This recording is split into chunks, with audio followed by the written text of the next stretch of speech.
Hi, my name's Emily Seiler, and I was the account planner for Team 3 for ad campaigns this semester. This semester was a massive learning curve for me, and I've learnt so much, particularly from the group task. It was certainly the most difficult group assignment I've had at university, purely due to how many people were in the teams and how difficult it was to organise so many people. Ultimately, I was very dissatisfied with our final output as a team and know we could have done a lot better had meeting attendance have been improved and more been done on a managerial level to motivate individual group members and hold them accountable for missed deadlines. My biggest takeaway from this learning experience was that of how to combat chronic illness in an organisational group context. This is something that, as a person with chronic illness, is almost certain to affect me in my future career in media. According to Pam Thompson and Samantha White, there are 4 stages of team development: forming, storming, norming, and performing. Forming, where initial group goals and KPIs are set.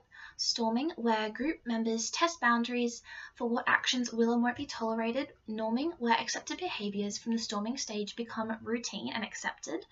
And performing, where the effectiveness of the prior 3 stages can be determined by the group's ability to address the proposed task and what the final output is. Unfortunately, as a result of my chronic illness, I was unable to attend most group meetings from week 4 onwards.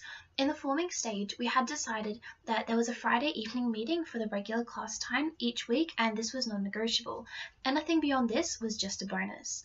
The beginning of my absence fell into the storming stage.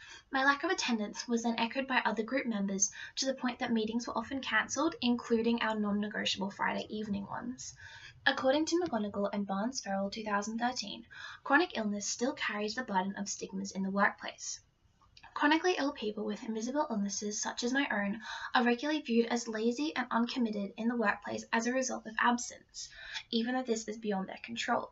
Particularly in a managerial sense, it is difficult for chronically ill managers to hold workers accountable for absenteeism for fear of being labelled as hypocritical.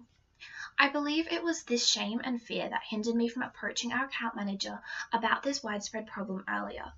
Around week 7, already too late to salvage much of the semester, and with my health only a little bit better, I turned to literature to find a solution.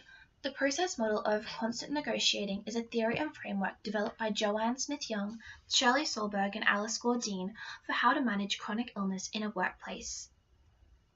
Smith-Young and Associates recognize that although chronic illness can be isolating and distressing, it doesn't have to be. Through workplace integration, changes, open dialogue, this can mean that the ill person can remain a part of the team and be productive in their role. The first stage of the model is around being self-aware, which means understanding and acknowledging symptoms and taking personal action. The second stage is to find support for the ill, which is making management aware. They deal with any credibility issues that arise and to regain control of the situation. In this stage of the framework, with the regaining control, that's where the ill person feels like they are actually having some input and that their input is being respected and acknowledged. It's this stage of the framework that I feel I should have acted on sooner. Smith-Young and Associates also provide a model for describing factors that influence gaining control in the workplace. The model of negotiation strategies in gaining control outlines that the most effective way to integrate a chronically ill person into a team is to have an open negotiation with a partner. This is where the ill person communicates all ideas with one sole partner, and this person then represents them in group discussions when the ill person can't be there. The structure of AMB339 and me having a role partner would have facilitated this perfectly. However, the other account planner was incredibly lazy and just generally disinterested in the subject. And he wouldn't contribute in group meetings and failed to attend most. When he was there, would just play on his phone. This led to me feeling very isolated and just doing the best I could on my own, and despite my health, I took on a lot of his responsibilities as well.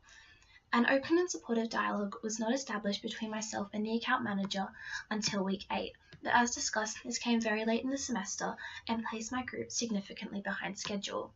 Although not directly my fault, I know I could have done more to avoid this. I'm very grateful for my experience in ad campaigns this semester. It has always been a fear of mine that I won't be able to pursue my dream career in media as a result of my chronic illness. I now feel empowered in my condition, knowing that I can be a productive member of a media agency, provided I do my part in implementing these theories and strategies. Thank you.